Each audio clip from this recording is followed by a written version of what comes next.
Irritable Dad Syndrome was videotaped before a live studio audience. It's kind of cool that you guys do like the kind of a more randomized schedule though, because that's almost like, like when Taylor Swift or like Beyonce drops an album randomly. That's kind of like what you guys are doing. You're we just are like exactly like Taylor Swift. That's right. Yes. Yeah, that's what I'm saying. Constantly being compared to Taylor Swift. You could have been getting down to this sick beat. That's right! Waka, waka, waka. Welcome to Irritable Dad Syndrome. No, this isn't a repeat. Here are your hosts, Mike and Darren. Hey, I'm Darren. I'm Mike. Welcome to Irritable Dad Syndrome. This is episode 78. Can you believe it's 78? Yeah. Yeah. This is the age expectancy of human beings, isn't it? Pretty much, is that what it is? Not a lot of people make it into the great decade of the 80s. Right. So this is, once again, we're on our final episode. Every episode, we're convinced that this is going to be the last one. Well, episode 7 was our final episode. Right. And then we had our great comeback. Then we had our great comeback, episode 8. We have a guest. We do have a guest. Yeah. Yeah. We can blame him. Exactly. If this show crashes and burns, it will be the responsibility of Kevin Ruppert. He is a comedian. Okay. He's a friend of mine. He's a really nice guy, and I'm happy to have him on the show. I invited Kevin. Hi, Kevin. Hey, Darren. Okay. What's up, man? Not much, buddy. I invited Kevin on the show, I think, 3 months ago. And Kevin says, yeah, sure, it'd be great. We'd love to do it. And then the holidays happened, and then something else happened, and then I saw something shiny, and then I got COVID, and you got COVID, and then I got a stomach bug, and you went to the library. I don't know. We finally got Kevin on the show, and we're very happy to have him on there. Kevin, how you doing? I'm doing well. I'm happy to be on here. I like your guys' podcast, so it's cool to be a guest. Well, thank you. Tell us, what do you like most about the podcast? You go. Oh, we'll just don't hold back. It's a good dynamic, just it's very informative. You guys talk about current events, right? It's informative. Yes. Damn. I don't think anybody ever has learned anything on this podcast. People have said before that Mike and I have good chemistry. I don't know if that's the case or not. Yeah, we're on the verge of killing each other. Like bludgeoning each other, not knives or gun. One of us is gonna beat the other one to death. But anyway, Kevin is a comedian, and you mostly perform in the Dayton, Ohio area, correct? Or do you branch outside of that? I've been back in the Dayton area since about like 2018, kind of mid 2018, early 2019. And so I did, when I initially got back into the area, I was mostly in Dayton. I consider myself a Dayton comic, but I have been branching out a little bit as I've gotten back into it, just because that's where opportunities have been popping up. But yeah, I definitely still consider myself a Dayton guy. I like the Dayton comedy scene and everybody that's involved in it. So yeah, mostly Dayton. I was about to say, because when I had done stand up many, many, many years ago, and I had kids and I was working nights, and I had to put it all off for a long time, and I decided I want to get back into it. And I did some open mic nights here in Cincinnati. But once I tried, I went up to Wiley's in Dayton. And once I did that, I was like, I think I'm going to stick around up here, because I had a lot better, I had better audiences and some better comedy experiences up in Dayton. Sure. Yeah. Yeah. Wiley's is phenomenal. I mean, I started, first time I ever did stand up was in January of 2018. And it was out in New York City, because I was living in New Jersey at the time. So I took public transit into the city and did an open mic there. And then I spent about 6 months in the New Jersey scene. And then when I moved back to the Dayton area, I was just so impressed with the robustness of the Dayton scene, and the fact that like there's so many like great joke writers and like people that are really committed to like the art form and the craft of it. New Jersey's, nice and all that, but there were a lot of people out there who were just kind of like doing this like extemporaneous, like just pure crowd work type thing. Because they were trying to like, get exposure for acting or like some other pursuit. But yeah, in Dayton, like there's like a core like stand-up group that like really loves the art form. And so, yeah, that's kind of why I fell in love with the Dayton scene and with Wiley's specifically. Was in New York City, was it intimidating just because of the size of the city, or was there a different caliber of comics, or Were there rats? Yeah, were there rats on stage? Good question. There were, Mike. yeah, literally, yeah, rats on stage, rats in the street. It was the whole place is chock full of rats. But yeah, no, it was a lot different. I mean, the size of it was a little bit daunting because there's just so many comics. But I also feel like our quality of comic is a little bit better in the Dayton area because it's not so saturated. You know, and out there were a lot of comics, but it was also just a high percentage that weren't really taking stand up very seriously. So I think like if you could compare the comic caliber from each scene, I would personally pick Dayton. But yeah, there definitely were some intimidating elements in terms of just the sheer size of it. Yeah. Huh. Mike, you should have been there. It was a couple of years ago. Kevin had a show. He used to do this thing at Billy's Burgers and Beer, and it's a restaurant up in Dayton. And they had an open mic night. Was it once a month? I think we did have it once a month at that time. Yeah, it was once a month. Yeah. And I was fortunate enough to be on it twice. And the first time I was there, they had a sign outside that said "Comedy How." The S had fallen off, and I was like, the S was missing. And I'm like, how are we going to do this comedy show? And judging by the audience, I don't think the audience knew how a comedy show was going to go either because they were there for the burgers. And I told the staff, I was like, you guys forgot the question mark on the sign. I took a picture of it. I'll have to post that on our Facebook page. So I did the show once, and then the second time I did the show at Billy's Burgers, there was a couple, a man and his wife, and they were there the second night, and the man was shooting me the most evil stares you've ever. He was not happy at all. I think I remember that guy. Yeah, it was. Yeah. But one of my favorite events was, Mike, we did a thing at a place called the Paradise Key Cafe. Yeah. Okay. And they put flyers all around the building saying there's a comedy show on this night. And it was in the back room. And there were 4 people there to see the comedy show. One of them was a buddy who I brought. Yeah. Another guy was drunk off his ass, and he got mad because Damon, the host, wouldn't let him hold the mic and tell a joke. So he got pissed and left. And the only 2 other people, so we already lost 25% of our audience. So the only 2 people were left were these 2 ladies, and they just sat there and stared at us all night. Kevin goes up, they stared at him. I went up, and they stared at me. Damon, they stared at him. Everybody, they just... Was Darren, if you don't mind me asking, was that the same show where the music started playing and they couldn't figure out how to shut it off? So I did like 20 minutes with rap music playing in the background. Oh God, it was awful. I've got my mind on my money, on my money, on my mind. It's like, oh man, it was just, I mean, I was up there. I was just dying every possible way after the show. Okay. And we all I remember because we talked before and we said, we're going to do, what do we want to do? Do you want to do our sets? Do our sets. Yeah. And so I did my set and they just stared at me. After the show, the 2 women came up to me and they said, we thought you were hilarious. and they're like, we're still talking about, because I was doing this.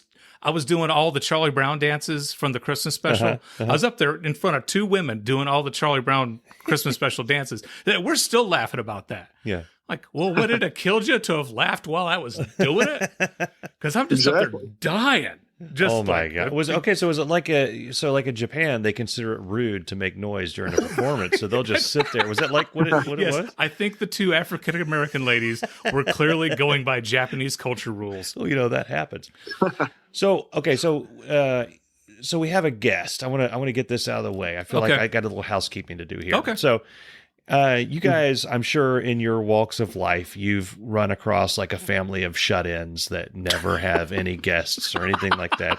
And they've got the one weird kid that has a, Stretch Armstrong and maybe a really oddly dirty ball or something in his room. And he barely ever comes out. And then when you come over to visit, they never have guests. So they're really nervous and excited. I got to Stretch Armstrong. Yeah. And then all of a sudden the kid inappropriately will yell, I like Pokemon. And you're too loud and you don't know what's happening. That's me.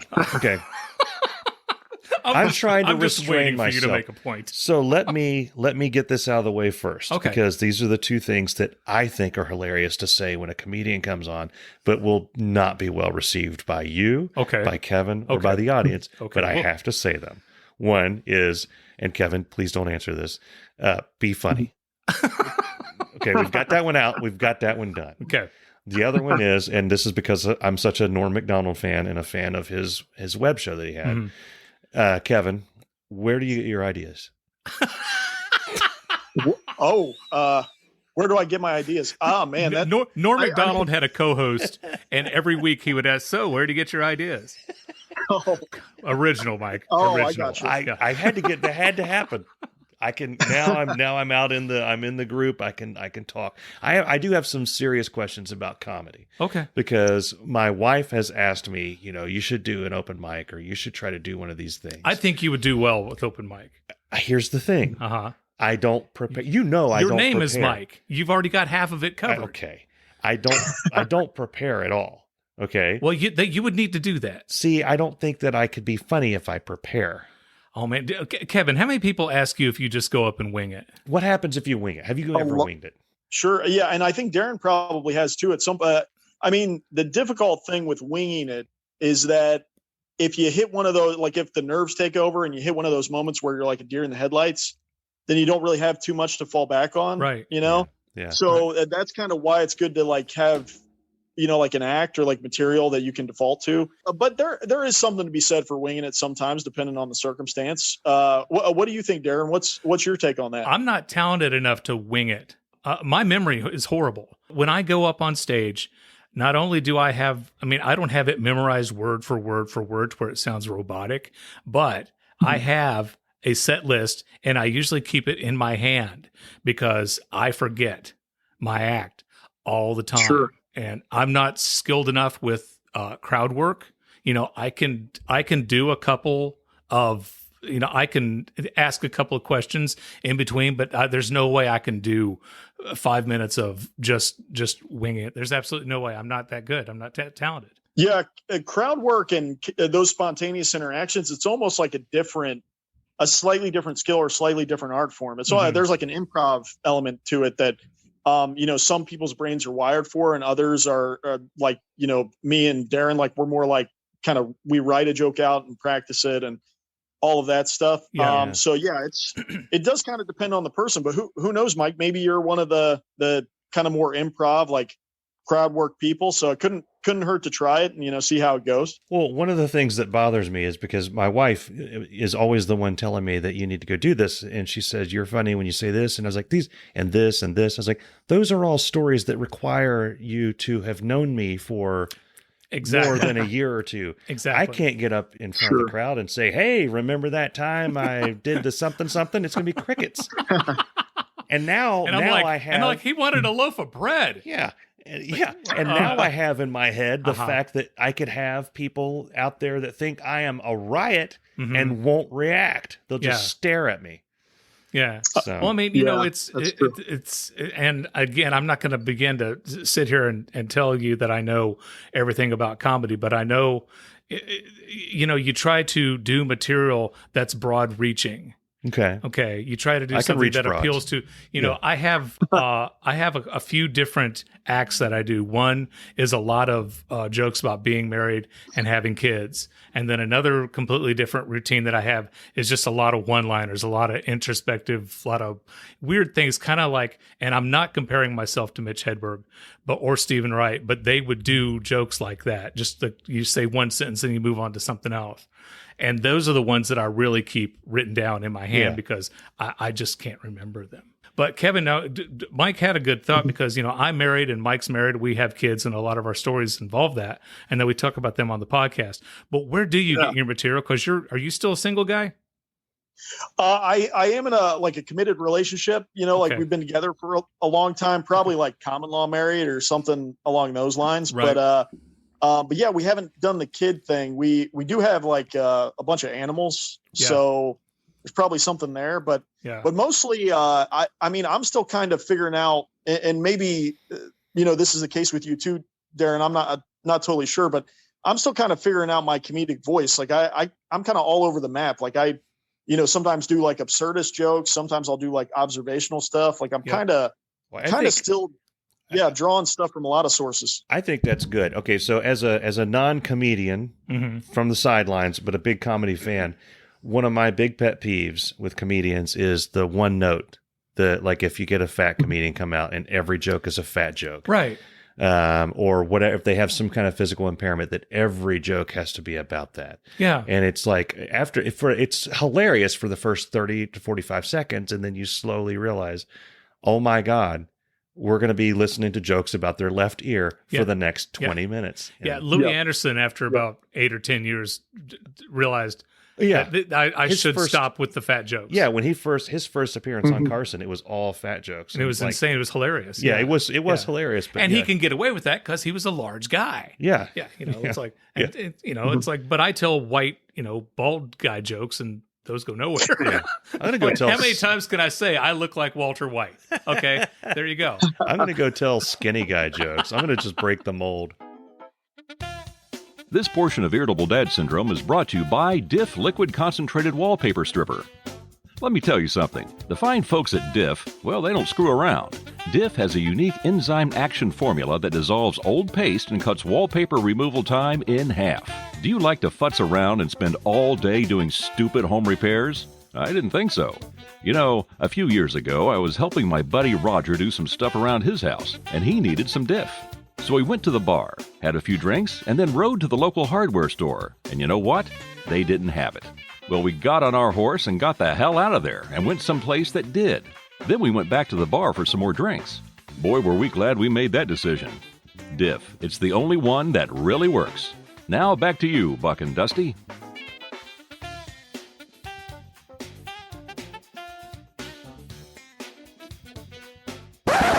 So, Mike, before the show, you went up to get some Liquid Funny, and I was telling Kevin I was going to request one of my favorite jokes of his. Okay. And Kevin, if you got it in you, can you tell your joke about the monkey flying into space?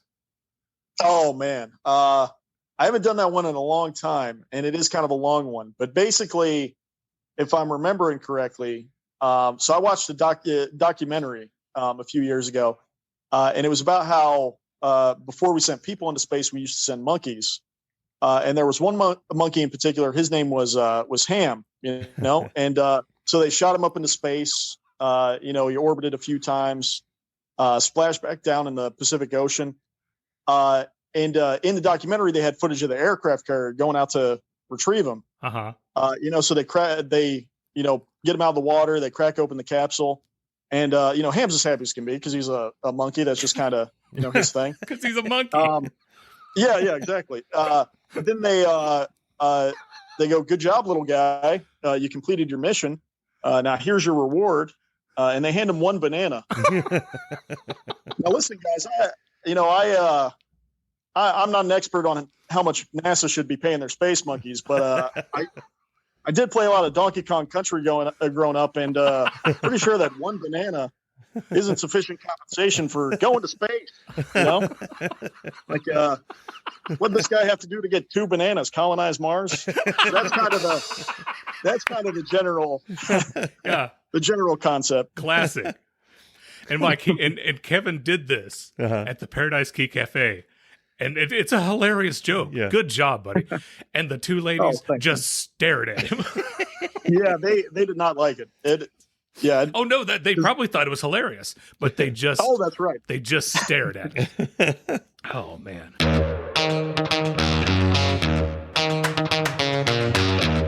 So, Kevin, did you watch the Super Bowl? I did. Yeah, I watched it. Watched it all the way through. Mm-hmm. And are you a Bengal fan? Unfortunately, I'm a Browns guy. You're okay. Well, it was great having you on, Kevin. Now, I'm not a Bengal fan either. I'm wearing my Steelers jersey tonight.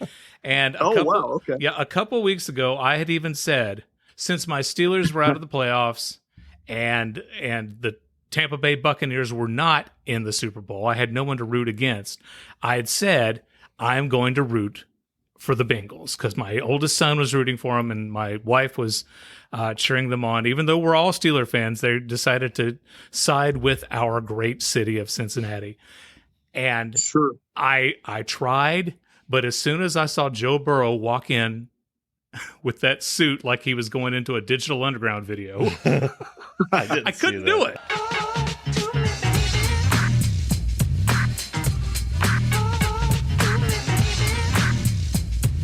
I couldn't do it.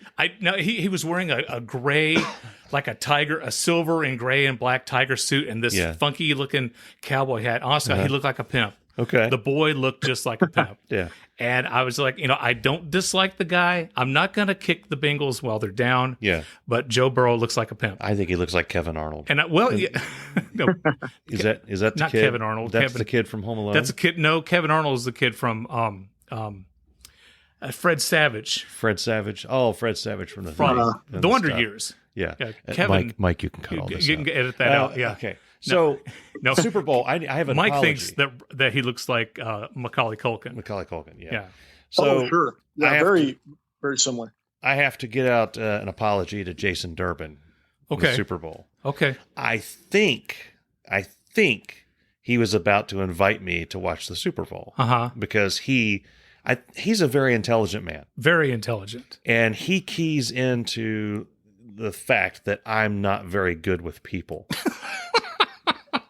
And that I'm likely to be sitting alone watching the Super Bowl. Okay. And not actually be watching the football game, be watching a different channel, but think that I'm watching the Super Bowl. Right. So he was going to help me out. And I think he was about to invite me to his house. He asked what I was doing for the Super Bowl. I'm 46 years old. 45 years, I've never had plans for the Super Bowl. Okay. This year, I actually did. And as soon as they beat the Chiefs, as soon as the Bengals beat the Chiefs, I made reservations for more lines because I thought, what better place to be during the Super Bowl than down in the middle of the city? Okay. Yeah. This is what I thought. Yeah. So we did that. 2 hours to get in and out of town. No problem. And it was like half hour down there. Oh, half really? Hour back. Yeah. Okay. Nobody's on the roads because anyway, Everyone's home. This is all part of the story. Crying. But I think so. I want to apologize to him because I did want to go see it at his place. Yeah. But I can't. I'd already made these plans. So, okay. Jason, I'm sorry. Thank you for what I think you were going to invite me. If you weren't, don't tell him to. So, Jason, if you weren't inviting me to the Super Bowl, but if you were, Kevin, I apologize. We have a guest. It's going to be okay. Kevin, Kevin's on sorry. my side. I am so sorry. I have to say, I'm pretty offended. That was disgusting. But we did. Okay, so I made these reservations, and then Bess and Charlie decided that they were going somewhere else. One of Bess's friends was having a Super Bowl party, so now odals are spread all over the place. Yep, odals everywhere. They're everywhere. But me and Andrew went down there. They had the thing we've talked about where the TVs don't sync up. Right. So one part of the restaurant was seeing 15 seconds ahead of the game from what we were seeing. Inside their own restaurant? Inside their own restaurant because they had like 10 TVs set up. There were drunk people trying to get to the tables. You had to have a reservation to get to the tables. I had to watch a guy argue and debate with the lady about whether or not they actually had a table left because he knew that I had a reservation. See, I would have much rather have been anywhere. Yeah. Watching it. So we get there. And so the bonus, the good part of this is that every time there was something that happened, the entire place erupted. Yeah. And then fireworks shot off over at Paul Brown Stadium, which you can see from inside there. Yeah. So that was cool. But we got tired of that. Yeah. We got to about halftime and Andrew said, I want to go out and see the big screen because they had a big screen set up outside. I was like, you realize that once we go out, we're not getting back in. Can't come back in. Right. They just won't, that won't happen. And we are either going to freeze out there or find some other way to watch it. So neither of us cared because we're leaving this place. We go outside. We watch the halftime show, which I thought was awesome. But I like Eminem, and I liked Eminem's part. Okay, I like Dre. I liked California Dreamin'. I like Snoop. 50 Cent is a little too millennial for me. Well, he's upside down. And then it made me dizzy. The lady, I don't know the lady. That was Mary J. Blige. That's okay. Yeah. I don't know who that is. I mean, I know the name. I just don't know whatever. Yeah. But I thought that like they had like a little neighborhood. I thought that was awesome. Luckily, nobody knows more about hip hop than Kevin Ruppert. Okay. That is true. I am a hip hop aficionado. I actually did one time to promote a show, and come to think of it, it was at Paradise Key, that same venue that you were talking about, Darren. I went and I rapped Gold Digger by Kanye West. and posted it online to promote an upcoming show. So I feel like I'm pretty much a professional rapper at this point. So yeah. Do you have the bling? Are you wearing bling right now? a little bit. Well, I'll tell you, I was going to go to Jason's. By the way, Kevin, Jason Durbin, he financially supports this podcast. He likes it so much, and Mike gives him crap nonstop. And you need to stop. Okay? I treat you him need like to calm down. I treat him like I treat all my friends. Right, like crap. Okay. Yeah. Anywho, I was going to go over there, but I got a stomach virus. Whatever. I got a stomach virus on Sunday. Excuse. Yeah. Whatever. Oh, that was fun. Okay. Oh Lord, that was a great time. Did you eat Chipotle on Saturday? I did not. Okay, I did not. I Beth's don't got like something from Chipotle. Yeah. I don't. Okay. So I got a stomach virus on Saturday. Sunday, I was drained. I was dehydrated. I felt like crap. I actually fell asleep for a little bit during the second quarter of the game. Libby like elbows me. She's like, "Honey, you're falling asleep during the Super Bowl." It didn't ruin my Super Bowl because I still watched it at home. Yeah. And I think I had 2 wings and a few pieces of pepperoni and some cheese, and that's like all that I could really eat. Mm-hmm. So, I watched the game. I enjoyed the game. But again, Joe Burrow looks like a pimp. But it did ruin my Valentine's Day. Okay. Because Saturday night, Libby and I were going to go out on a date. Yeah. An early Valentine's Day. Okay. Date. We're going to go to a movie. And I started feeling kind of oogie. And I'm like, honey, I don't think I'm going to be able to make it. And then an hour later, I was sick. Yeah. So Sunday, I started feeling better just in time for my wife to get the stomach virus. She got it. Yeah. Okay. And then Monday, which is actual Valentine's Day, my son gets it. Oh, wow. Okay. So Cameron gets the stomach virus. So our Valentine's Day was spent at the Lakota School Board meeting. Oh, fun. Yeah. Boy, howdy.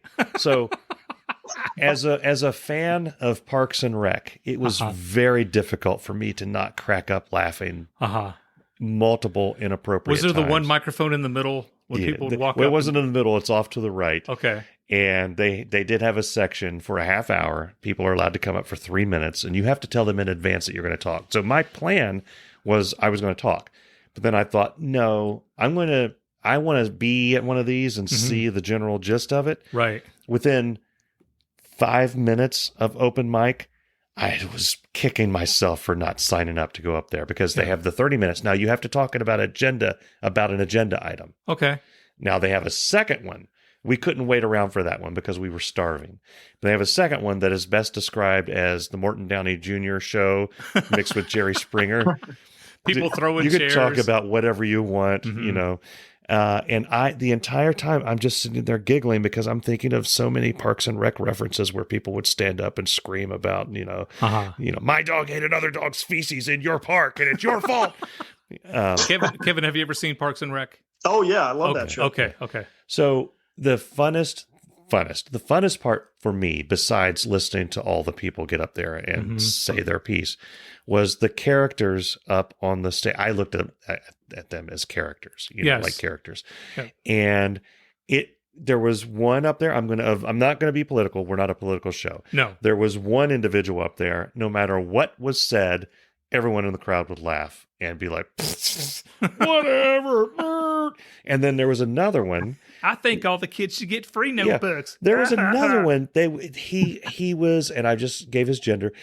He would come in at the end of every conversation like none of the conversation had happened. So they would have a discussion about how much of their tax should go towards this thing. And they go into it forever and all these different points of view.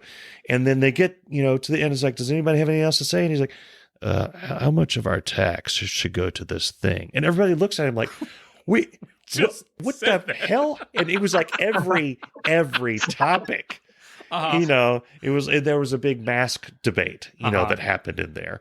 And is the science back them? Does the science not back them? What you're looking at is not science. What you're looking at is not science.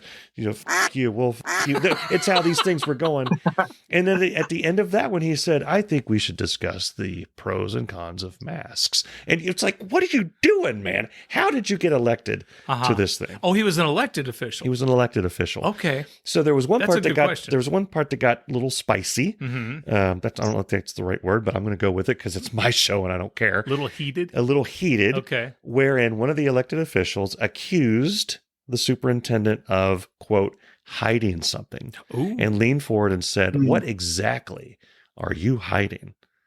Dun, dun, dun. To which he gave the look. And if there was ever a person that I saw in public that was Ron Swanson to the T, that dead-eyed stare back of where he's either going to answer, say nothing, or get up and quit his job and move to Calcutta. You know, it could have been any of those different things he could have done. He just spouted back, I find that offensive that you would even say that. And then in the middle, the moderator, hey, we're not going to get personal here. And I'm like, this is amazing. When is the next meeting? I am coming here. I want to go. I missed it. I want to go. You got to go. We're going. It would have been better than what I did for Valentine's Day. Dude, the next one, we're going, and I am speaking. I don't care. So you have to speak about agenda. I don't care what the agenda is. Me and you will speak together. We'll bring Kevin. You in, Kevin? Oh man, you guys need to hire me as like an investigative reporter. I'll get to the bottom of it. Yeah. So one thing that I kind of want to do, but I can't do because my kid goes to the school, but I really want to do. Yeah. If you've seen the Jeff Daniels, and we talked about this a little bit on the last show, the Jeff Daniels thing where it's why is America the greatest? It's no not longer the greatest world, blah, blah, blah, blah. And it sure used to. That's a 3-minute speech. Yeah. You're given 3 minutes to talk. Part of me really wants to get up there. And with the prepared. And just say that. Just say, it has nothing to do with what anybody said. It just, because I have 3 minutes to say whatever I want. You do what Patton Oswalt did and you filibuster and you talk about merging the Star Wars universe with the Marvel universe. Oh, yes. And you go on for 25 minutes and then you wait until they drag you out of there kicking and screaming, I'll see you in hell. You know, that's what you do. I could do that with World of Warcraft or oh my God, I could go so hardcore. But I'll tell you, no, speaking of, and Kevin, I promise we'll let you say something here in a minute. Who's Kevin? He's our guest. Okay. Kevin Ruppert is our guest tonight, ladies and gentlemen.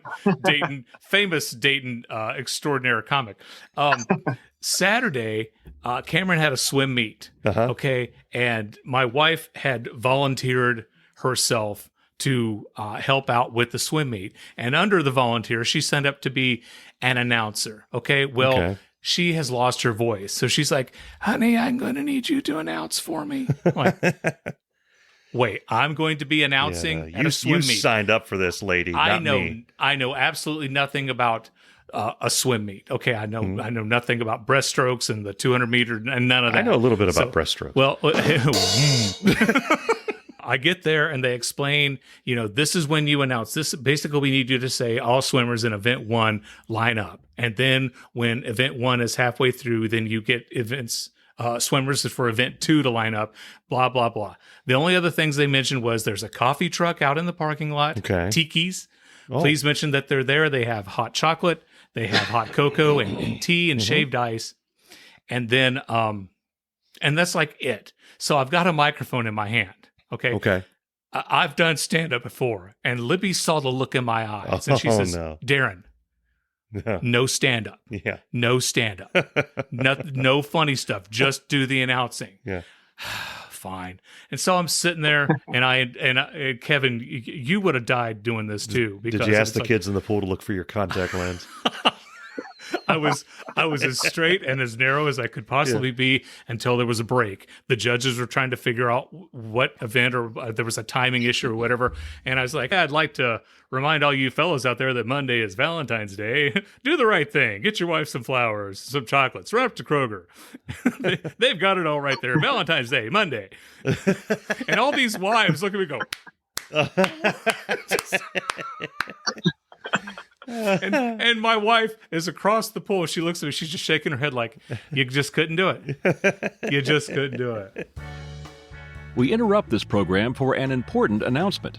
I'm Dave Lay, and I have something to say to you people who buy generic brand cereal your children hate. Please stop. Seriously. It's not going to kill you to spend an extra 48 cents on the real thing, okay? This has been an important announcement. Kevin, how was your Valentine's? Oh, it was all right. I didn't do anything too exciting. My girlfriend, she lives in Virginia right now. She's doing this medical fellowship thing. So I don't mean to interrupt, but Virginia is for lovers. Ah, damn it. That's what they say. It's on the T-shirt. Well, if it's on a T-shirt, I mean, that's you can't dispute that. Exactly. Yeah. But no, it was boring, man. Mm-hmm. I really didn't do too much. I just kind of hung out and, watched TV, and I wish I had a fun story from it, but it was just it was a boring Valentine's Day. Well, it was better than cleaning up macaroni and cheese out of a carpet. Charlie's going through a thing right now where you have to eat breakfast first. Right. And if you miss breakfast and it's noon, you're making lunch, that's not lunch, that's breakfast. I agree with him. So as soon as he eats that, then it's like, when are you going to make me lunch? He could be completely stuffed, like belly completely out distended, whatever that is. Right. And say, when are you making lunch? And like, you literally just ate lunch. It was a grilled cheese sandwich, and a Jell-O thing. That was your lunch. Yeah, you need to make lunch. Yeah. So Kevin, I don't know if on the episodes that you heard, but Mike and I often talk about our trips to Kroger. And sure. I kind of have a good Kroger story of the week, but I have something even better, something unique to the podcast. Tonight I have the Wal-Mart story of the week. Holy crap. Get out your meth pipe, kiddies. No. I didn't go to the Breaking Bad Walmart. I went to the other Walmart along the... Oh, okay. That's you like went to the Beverly Hills. You went to the heroin Walmart. Yeah. That's what you did. It's a touch above the Nirvana Mart. Exactly. Yeah, it's okay. So, and why did I go to Walmart? I'll tell you. Yeah. Little Debbie Snack Cakes has taken 6 or 7 of their flavors of snack cake, and they've made them into ice cream, and they're sold exclusively at Walmart. That's the kind of you'll so find at that's Walmart. I know, and I'm like, if anything's going to bring my ass to Walmart, it's going to be Little Debbie ice cream, candy corn flavored antifreeze at Walmart. And this is the first time on this podcast you'll hear me say this. I am going to congratulate them on their customer service at Walmart. Kevin, there was a few years ago where I went and I asked somebody if they had lime sherbet, and they flat out said, I don't know. And I'm like, well, can you ask? And the guy says, I don't stock the shelves. And I'm like, well, certainly you know someone here who stocks shelves, right? You stumped him, man. Can you get that person? And I've never seen a more confused look. It's like he just sat through a back-to-back feature of Inception and any other Kevin Nolan movie. He had no idea what to do. And I actually left my grocery cart there, and I went to another store because I was done. So anyway, I go to this Walmart, and I'm looking up and down the ice cream aisle, and I can't find the Little Debbie ice cream anywhere. And I was reluctant, but I asked a lady, I said, do you know where I can find the Little Debbie ice cream? She stops, she gets her little thing, her like a cell phone or whatever, and she she goes, oh, it should be right here, hold on. And she walks down, and oh my God, she found it. Whoa. Okay. She found it. She goes there, and then she said, can I help you find anything else? And I was floored. I'm like, no, I'm good. Anyway, so I bought the oatmeal cream pie ice cream. It was the only flavor that was left. It's vanilla, and it's got little bitty chunks of oatmeal cream pie. It's okay. Not bad. It's okay. Yeah. Anyway, here's the fun part. All right. I go up to the thing, the register. The guy with the stuff. The guy with the stuff doing the thing. And it was a woman running the register, and there's a Mexican family in front of me. And they barely spoke any English. It's a woman and her 2 daughters. Okay. And they ring everything up. It's like $97. She puts $100 in 20s on the conveyor belt. Okay. She pays cash. Okay. The cashier pushed the button. Oh, my God. The money, almost half of it, goes into the conveyor belt. Oh, that's terrible. The look on the cashier's face, the look on the lady's face, the customer, they're looking at each other like, what do we do now? and I'm just standing back like, well, you just don't see this every day. Yeah. And they're futzing around with the register trying to get the money, because one of the 20s just barely, just like a minuscule itty bitty teeny piece of the corner. And what did I do? Yeah. I saved the day. I walked over. In my pocket, I have a pair of fingernail clippers. And why do you have? I keep fingernail clippers because I don't like when my fingernails get long. It's one of my things. I've never talked about it. I'm open about it. I have nothing to hide. I keep fingernail clippers on me. I don't know. Okay. So I took the top part, that you bend down to clip, and I stuck it in the conveyor belt, and I raised it and I pried it up. Okay. And I was able to grab a little bit of the corner, and I pulled out one of the 20s that got lost. Okay. I threw my hands in the air and I said, "Thank you." And the ladies who barely spoke any English, they nodded up and down Gracias. and smiled. Yeah. They were happy. Gracias. Yeah. Yes. They were very happy. Now there's the issue of the other $20. Yeah. Right. And so the cashier is from the other side trying to open up the thing from the side to get this money out. And she's futzing around with it, trying to get the money. And her boss comes around and says, "You're going to break it." And he says, "What are you doing? You're going to break that." And she says, "I'm trying to get the lady's $20 bill." And she goes, "Yeah, but you're going to break the machine." And the cashier said, "I thought customers came first." And I just wanted to applaud, I was like, "Damn right. Yeah." And I'm They thinking, were on the street 5 minutes later. but I'm thinking they've already paid for their food. Yeah. Okay, it's not like you have to get their money back. You You've got to get your money back. Right? So I'm like, why don't you just let them go and get your $20 later? And finally, the boss just says, "Hey, how about we let them go? We'll get the money later." Yeah. But yeah, that was our Walmart story of the week. Oh, wow. I expect for the stinger for that, like banjos and crack pipes. Exactly. So I have an update on There's a title, Banjos and Crack Pipes. This portion of Irritable Dad Syndrome is brought to you by International Delight Almond Joy Flavored Coffee Creamer. I'm Dave Lay, and I love coffee. I used to drink it black, but I was a different man back then. I was reckless and on a dangerous path to destruction. International Delight Almond Joy Flavored Coffee Creamer helped turn my life around. International Delight Almond Joy Flavored Coffee Creamer. Available wherever quality coffee creamer is sold. Now, back to the show.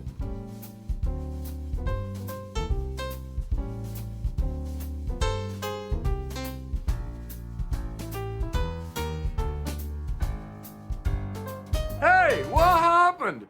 I have an update from a previous story, the Finger of Power. If you remember that story. Yes. Where Bess used her finger to destroy one of our appliances, the washing machine. The washing machine. Okay. So the technician came and, air quote, fixed it. Okay. And basically what he did was, and I'm going to use a word that you've just introduced me to, he futzed around with it. He futzed around. Until the button just started working again, even though it was still within the recesses of where it shouldn't be. Kevin, you ever futz around with something? Yeah. All the time. I'm a well-known futzer. That's right.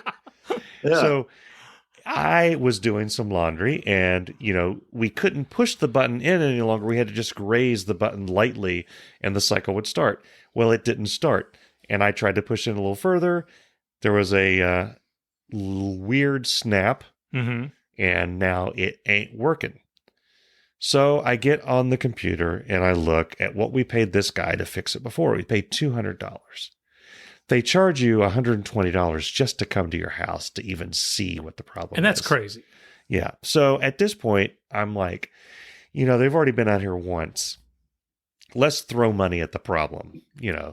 We decided to get a new washer. Say, screw it. We're getting rid of this thing. It's annoying the hell out of us. Let's just get a new washer. Toss in money at the issue. Right. So we have a new washer coming Friday. Okay. To be installed. The reason I was screwing around with the washer that we have right now that's useless is because I had no clothes left to wear. Okay.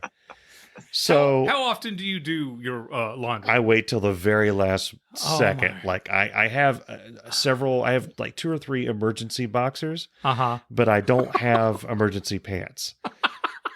So right now I'm doing the morning crotch sniff.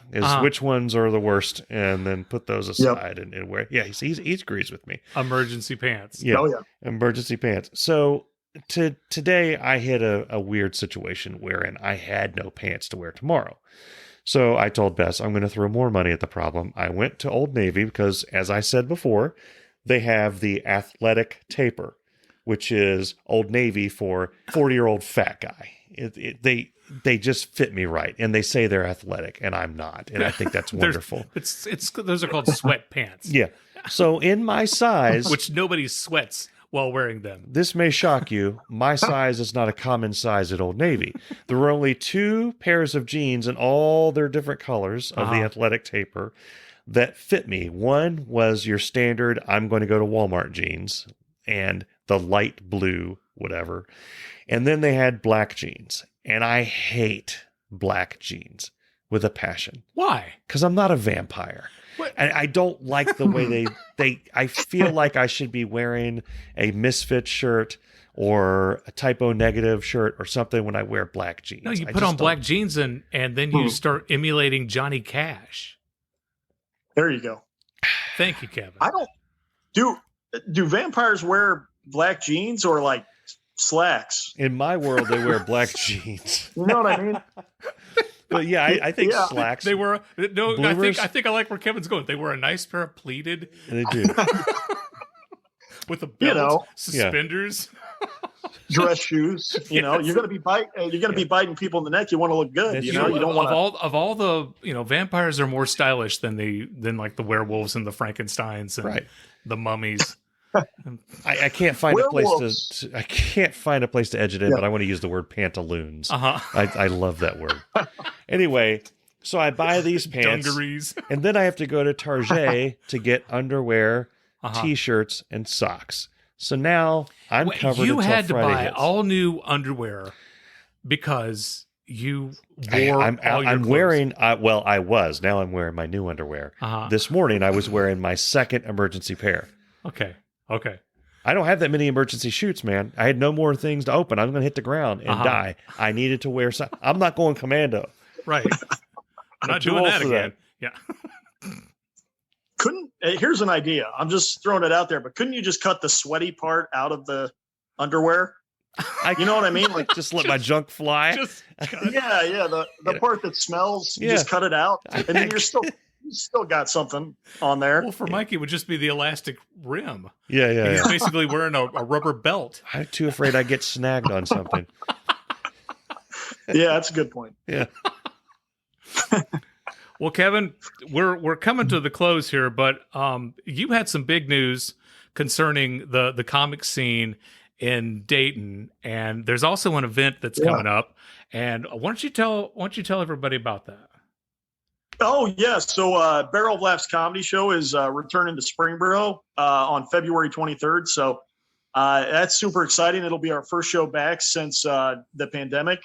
So we did our last one there in February 2020, right before the shutdown. So you know, I feel like people in Springboro are pumped for that. I'm super excited. And tell me about the club. Oh yeah, so I'm in the process of starting a comedy club.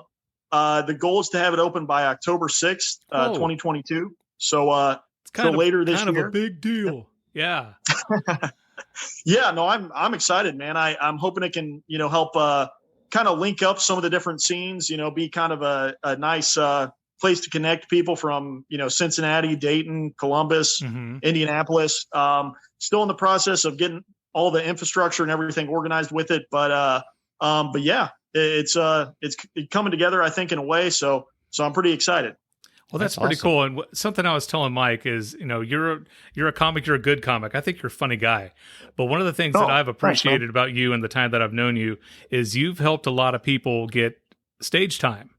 And I think that's awesome because, there's a lot of people who are struggling to find time. Some people are, God, I remember, I don't know what you were like before you tried. I was scared to death before I did stand-up comedy. For sure. I mean, it's like I wanted to do it, but I would get very intimidated if the club owner was a jerk or if the other comics were, I'm like, oh my God, they're so much better than me. And I'm, and there's all this stuff that would make me, not want to do it. And I finally just, sucked it up and did it.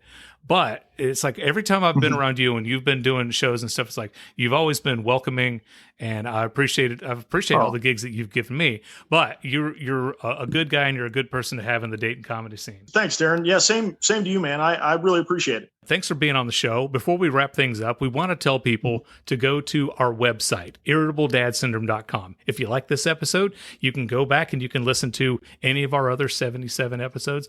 They're all good except for the first 22 of them. 22, yeah. Episode 23 is where we really learned how to turn the mic on. Exactly. Yeah. The first ones we were just like using we were just tapping, using Morse code. I listen to us on Spotify. I've gotten to the point in the past 20 episodes I've actually started listening to our own show. That's how bad it is. Don't feel bad if you haven't started listening until now, because one of the hosts only started listening within the past couple of months. But the way Spotify works for me is when I get to the end of the most recent episode, it goes back to episode 1 and starts. And, we always put what we call it the Marvel close, our little stinger at the end. Yeah. So I always listen to that, and then it pops back around to, what are we doing? What are we talking about? What are you going? I'm going to talk about the thing. Oh, what about the thing? Well, I was looking at our it's like our greatest ones because it's ranked. Yeah. Our most popular episodes, and our second most popular episode is still our first one. And I was hoping, with all hope, that would get knocked down a few notches. But people still keep going and checking us out, which is great. I mean, I do that when I find a new podcast. I'll listen to a little bit of the most recent and then go back and say, I wonder what these jerks sounded like when they first started. So, but anyway, if you go to irritabledadsyndrome.com, you can also buy merchandise, and you can do that. You can sign up. You can become a patron. Yeah. You can financially support this podcast, help us keep it going, and there's just all kinds of things. But listen, Kevin, thank you again for being on the show. Yeah, thanks, Kevin, man. It's great having you on here. Thanks, Mike. And thanks, everybody, for listening, and we hope to see you next week on Irritable Dad Syndrome.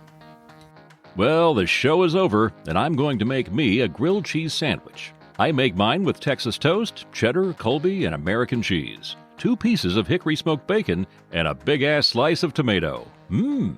We'll see you next time.